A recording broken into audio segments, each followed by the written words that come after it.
पुतली में बोरवेल में फंसी चेतना चौधरी 3 साल की थी। 170 फीट गहराई से 10 दिन बाद बाहर निकाल लिया गया। हालांकि बच्चे की जान नहीं बच पाई। एनडीआरएफ की टीम ने बोरवेल के समांतर एक सुरंग खोदकर बच्ची को बाहर निकाला। एनडीआरएफ राजस्थान के चीफ योगेश मीणा ने कहा कि बच्ची को अचेत अवस्था में निकाला गया है। बुधवार शाम 6:25 पर 3 साल की चेतना को बोरवेल से बाहर निकाला गया। एनडीआरएफ के जवान महावीर जाट सफ़ेद कपड़े में लपेटकर चेतना को बाहर लेकर आए। इसके तुरंत बाद चेतना को एम्बुलेंस से कोटपुतली के बीडीएम अस्पताल ले जाया गया। जांच के बाद डॉक्टर्स की टीम ने बच्ची को मृत घोषित कर दिया। चेतना 23 दिसंबर को किरतपुरा के बड़ियाली की ढाणी में 700 फीट गहरे बोरवेल में गिरी थी। इससे पहले भी उसे निकालने की 5 से ज़्यादा कोशिश फेल हुई थी। पूरे रेस्क्यू ऑपरेशन को लेकर प्रशासन की प्लानिंग पर भी सवाल उठते रहे। बोरवेल में फंसी चेतना करीब 8 दिन से कोई मूवमेंट नहीं कर रही थी। अंगुली से मिट्टी भी निकाली गई है। रेस्क्यू ऑपरेशन करने वाले एनडीआरएफ के जवानों ने बताया कि चेतना की बॉडी मिट्टी में बीच में फंसी हुई थी। बोरवेल में घुसने के बाद रेस्क्यू ऑपरेशन करने वाले एनडीआरएफ के जवानों ने बताया कि चेतना की बॉडी में मिट्टी के बीच फंसी हुई थी। बोरवेल में घुसने के बाद अंगुली से उसकी बॉडी के आसपास से मिट्टी हटाई गई और फिर उसे बाहर निकाल लेकर आए। रेस्क्यू ऑपरेशन के दौरान कई तरह की दिक्कतें आ रही थी। पत्थर उछलकर आंखों पर आ रहे थे। सांस लेने में तकलीफ हो रही थी। लेटकर पत्थर तोड़ने पड़ रहे थे। जहां बच्ची फंसी हुई थी वहाँ से बोरवेल मुड़ा हुआ था। बच्ची नीचे जाते जाते वहाँ फंसी। और आपको हम बता दें कि जो लापरवाही है, 4 लापरवाही की वजह से बच्ची की जान है वो नहीं बच पाई। पहली जो लापरवाही है, रेस्क्यू टीम के आने से पहले जो प्रयास किए गए कोटपुतली के किरतपुरा की बड़ियाली की ढाणी में चेतना सोमवार को 23 दिसंबर को 700 फीट गहरे बोरवेल में गिर गई थी। चेतना बोरवेल में गिरी तब वो महज 15 फीट पर अटकी हुई थी। परिजन ने जोखिम को अनदेखा कर बोरवेल में रस्सी डालकर अपने लेवल पर ही उसे बाहर निकालने का प्रयास किया। आशंका है हाथ ऊपर करने से बोरवेल की दीवारों और चेतना के बीच गैप बन गया। इससे वो फिसल कर करीब 80 फीट गहराई तक चली गई थी। जो दूसरी लापरवाही थी वो हम आपको बता दें कि दोपहर 2 बजे स्थानीय प्रशासन के हादसे की जानकारी मिल गई थी। बावजूद उसके आधे घंटे बाद एसडीआरएफ और एनडीआरएफ को बुलाने को कॉल लिया गया। पौने 3 घंटे बाद यानी कि 5:15 बजे के करीब एसडीआरएफ की टीम मौके पर पहुंची। तब तक मासूम फिसलकर तकरीबन 150 फीट की गहराई तक पहुंच गई थी। सूचना मिलते ही रेस्क्यू टीमें एसडीआरएफ और एनडीआरएफ 2 घंटे के भीतर पहुंच जाती तो शायद 80 फीट पर ही चेतना को होल्ड किया जा सकता था। तीसरी लापरवाही जो है वो हम आपको बता दें कि जिस बोरवेल में चेतना खेलते समय गिरी थी उसमें से पाइप पहले ही बाहर निकाल लिए गए थे। अंदर नमी होने और मिट्टी चिकनी होने से आशंका पहले से ही थी कि देसी जुगाड़ से रेस्क्यू सफल होने की चांस बेहद कम है। मौके पर मौजूद इंसिटेड कमांडर एडीएम व एसडीएम दूसरे प्लान पर काम ही शुरू नहीं कर पाए। तत्काल ही पाइलिंग मशीन से काम शुरू हो जाता तो रेस्क्यू ऑपरेशन में भी कोई देरी को टाला जा सकता था। चौथी बड़ी लापरवाही है, हम आपको बता दें कि पूरे रेस्क्यू ऑपरेशन के दौरान टीमों और एसडीरेंट कमांडर का हायर लेवल कोऑर्डिनेशन खराब हो रहा। 2 दिन तक तो जिला कलेक्टर मौके पर नहीं पहुंचे। एक्सपर्ट ने बताया कि 24 दिसंबर को हादसा होने के बाद तुरंत बाद ही पाइलिंग मशीन मंगवाने का निर्णय लेना चाहिए था। एडीएम और एसडीएम ने इस गंभीरता से विचार नहीं किया। लंबे टाइम तक देसी जुगाड़ के भरोसे किसी चमत्कार की आस में बैठे हुए थे। इसी के साथ हमने आपको पूरी जो डिटेल थी चेतना की, जो चेतना ही थी वो उसको बचाया नहीं जा सका। 23 दिसंबर को चेतना बोरवेल के अंदर गिर गई थी और उसके बाद जो परिजन थे और ग्रामीण थे उन्होंने उसे देसी जुगाड़ से बाहर निकालने की कोशिश की, लेकिन उन्हें सफलता नहीं मिल पाई। और अब जो एनडीआरएफ के जवान थे, एनडीआरएफ की टीम थी, उन्होंने चेतना को बाहर निकाला है। हमने पूरी घटनाक्रम है जो आपको लाइव अपडेट दी है और ऐसे ही खबरें देखने के लिए हमारे साथ जुड़े रहें। हमारे साथ जुड़ने के लिए चैनल को सब्सक्राइब करें और वीडियो को ज़्यादा से ज़्यादा शेयर करें। अरे राजू कैसे निकाला आपने, क्या परेशानी थी? मोबाइल बीच में कोई नहीं लाएगा। हमारे ये जो बोरवेल था उसी में बच्ची फंसी हुई थी। बड़ी मुश्किल से धीरे धीरे हाथ से मिट्टी को साइड करके उनको निकाला। परेशानी की कोई बात नहीं है। ये हमारी अपनी बहन, अपनी बेटी, उसके लिए हम जान भी दे देंगे। इसमें परेशानी वाली कोई बात नहीं है। ये निश्चित तौर पर आपकी टीम ने बड़े मुश्किल हालात में काम किया है, मुश्किल हालात में आपकी टीम ने काम किया है। आप ये जो बच्ची फंसी थी वो एक जो कुर्सी बनी 7 इंच वाले और 11 इंच वाले जो जोड़ था उसका चौड़ाई कम जहाँ हो जाती है, वहीं पर वो बच्ची थी। कैसे फंसी थी, आप कैसे उसको डिस्कस करेंगे? ये जो बोरवेल था जहाँ बच्ची फंसी हुई थी उसी जगह से वो बोरवेल टिल्ट था थोड़ा, इसकी वजह से जैसे बच्ची सीधा ही कहीं जाते जाते एकदम बोरवेल टिल्ट हुआ और वही वो फंस गई। उसके साथ में जो मिट्टी आई इसमें और कोई भी सिर्फ मिट्टी के कंकड़ गीली मिट्टी के साथ और उसके जो कपड़े थे वही फंसे हुए थे। अंगुली से धीरे धीरे हमने मिट्टी को चारों तरफ से हटाते गए और धीरे धीरे हमने अपनी गोद में अपनी बहन को अपनी बिटिया को लेके आए। जिस तरह नीचे पत्थर था, जहाँ जो पैर थे उसके आसपास पत्थर थे। नहीं, हाँ, हर कुछ पत्थर हम जब वो पूरी मतलब पत्थरों में फंसी हुई थी।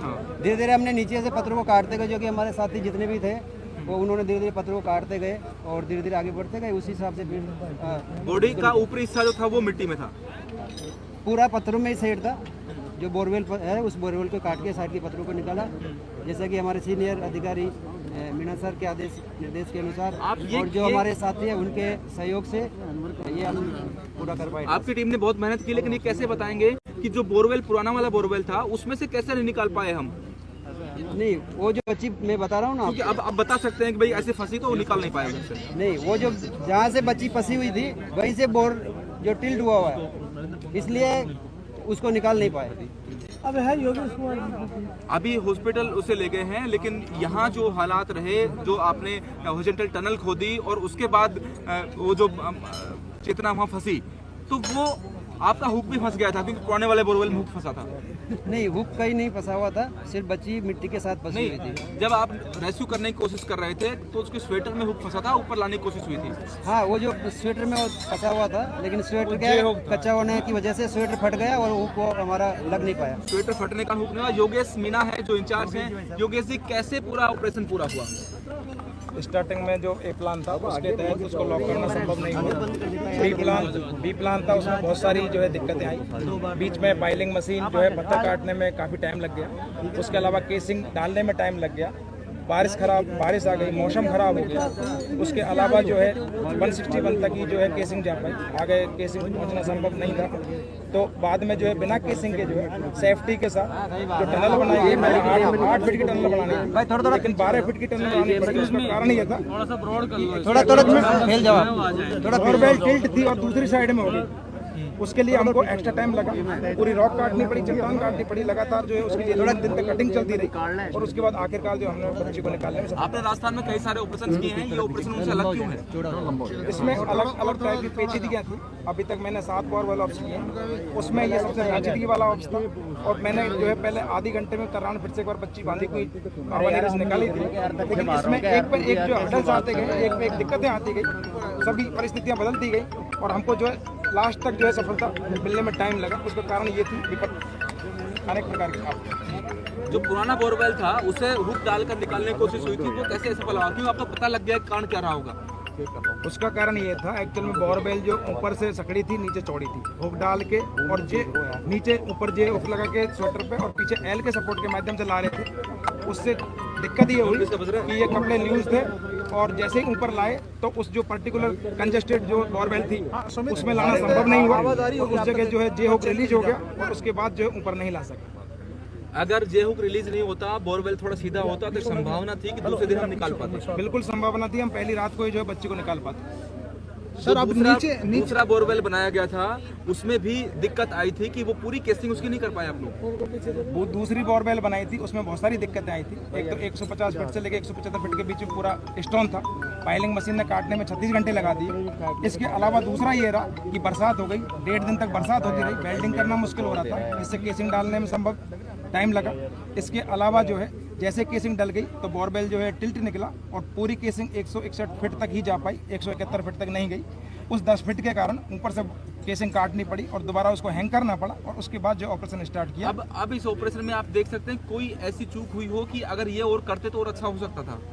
हमने सभी से सलाह भी ली गई बीच में, जितने भी जो है इंजीनियर हैं अलग अलग डिपार्टमेंट के, चाहे वो हिंदुस्तान जिंक लिमिटेड से हूँ, अबूचा माइन से हूँ, चाहे हमने जियो फाइबर वाले केबल वाले और साथ में जो है मेट्रो से भी सभी संपर्क किया और हम दिशा देखना चाहते थे कि क्या हम सही दिशा में जा रहे हैं। तो आखिरकार हमको पता चला कि हम बिल्कुल एक्यूरेट दिशा में जा रहे हैं और एक्यूरेट दिशा में गए। लेकिन बोरवेल टिल्ट था, इसका पता बाद में चला जब हम जो है 9 फीट तक पहुँच गए, फिर भी बोरवेल नहीं आया। 9.5 फीट तक पहुँच गए, फिर भी बोरवेल नहीं आया। तो आखिरकार जो है ये टाइम लगा, बोरवेल के टिल्ट होने के कारण लगा।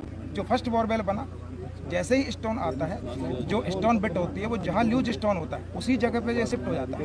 ये पत्थर की नेचर है। और तो जैसे ही दोनों साइड में बोरवेल टिल्ट होने की वजह से 1-1.5 फीट हम इससे दूर हो गए और बोरवेल जो एक्चुअल बोरवेल था वो दूसरी दिशा में होने की वजह से हमको 4 फीट एक्स्ट्रा खोदना पड़ा और 8 की जगह 12 फीट हमको जो है पत्थर काटना पड़ा, जो कि एक बहुत चैलेंजिंग टास्क था।